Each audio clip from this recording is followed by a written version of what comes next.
In this video, I want to talk about the interaction of weapons with true damage on hit when used with area of effect specials, and how the two of them have some pretty good synergy. Now, this isn't something brand new to the game. In fact, it's been doable for quite a long time now. However, since everyone has the chance to use a unit like NAESALA who has one of these weapons, I thought it'd be fun to talk about. So NAESALA's unique weapon, Raven King Beak, comes with the following effect. If NAESALA'S speed is greater than his opponent's, deal damage equal to 70% of the stat difference. This is true damage, and you get up to a maximum of +7 damage when NAESALA is 10 or more speed faster than his opponent. First off, we should understand that this true damage on hit is applied to AoE specials like Blazing Wind, which hey, NAESALA also comes with. You can see here that normally a NAESALA with less attack than the foe hit by Blazing Wind should deal 0 damage. However, if Raven King Beak is active, NAESALA can still deal 7 damage. You should note that Raven King Beak applies to every enemy hit by Blazing Wind separately, and as such, faster enemies may not receive the full +7 extra damage. That's nice and all, but we will be focusing specifically on the main target hit because Raven King Beak will then apply its effects to NAESALA'S basic attacks. What this means is that NAESALA can get a ton of value out of Raven King Beak when he is proccing Blazing Wind and is allowed to double his opponent. Let's break it down. Here is the situation. NAESALA has Blazing Wind charged and is attacking an enemy he can double thanks to his high speed. The first 7 true damage comes from Blazing Wind, as we just talked about. Now, Blazing Wind can deal a ton of damage on its own, and this extra damage boost from Raven King Beak isn't different from when a unit uses a Wo Dao or Wrath. Now, the second round of 7 true damage comes from NAESALA'S first attack. Again, this is assuming he has 10 or more speed than his enemy. This could be as little as 1 extra damage, it's not a guarantee. The third and final lucky number 7 comes on NAESALA'S follow-up attack. Now, altogether, this is a ton of damage potential. You have 21 potential true damage, plus Blazing Wind, plus 2 basic attacks.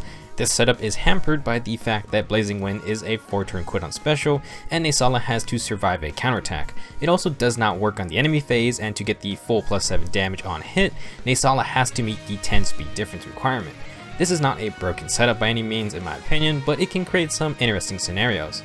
One scenario is to run Desperation to get NAESALA an immediate follow-up to avoid any counterattacks. This means you can apply that 21 true damage and more all before the enemy gets a chance to retaliate. Desperation is already a suitable B skill for NAESALA, and this is just another good usage for that skill. Now, to charge up Blazing Wind, NAESALA is going to need some assistance. Flyers can't run Flashing Blade, and using Heavy Blade will require you to give attack buffs to NAESALA if you want consistency. I think the easiest setup is to just use Quickened Pulse. This puts Blazing Wind on a 3-turn cooldown. NAESALA can get into one melee fight where if he doubles, he will charge up Blazing Wind fully and hopefully land in Desperation range to apply everything on the next target. This also won't offer 100% consistency since attacking a ranged unit won't fully charge Blazing Wind. Add on the fact that Flyers can't use Special Spiral either, and well, NAESALA won't be able to spam this combo. It's a strong setup when it works, but getting to the point where it's ready will be a problem. So like I mentioned at the start of the video, this interaction is not new. Raven King Beak shares its true damage effect with Flying Nino's Giga Excalibur and Carla's Vassal's Blade. Carla can actually dish out more true damage since she comes with and can use Wrath 3. In the same scenario, if Wrath were to be active, Carla's Blazing Wind would deal +17 true damage, and she can deal another 14 true damage from her 2 basic attacks for a total of 31 true damage.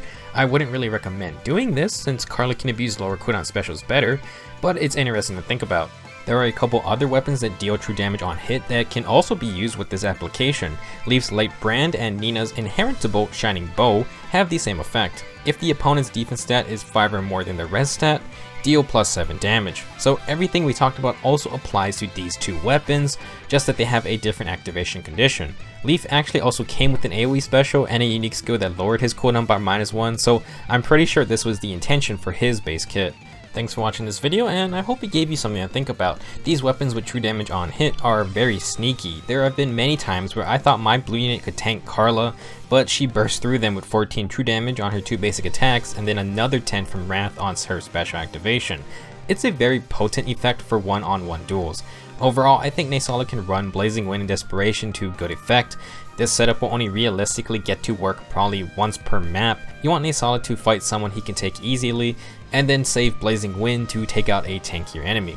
If you have any questions about this interaction or have ideas to improve upon it, then leave a comment and I'll get back to you if I can provide an answer.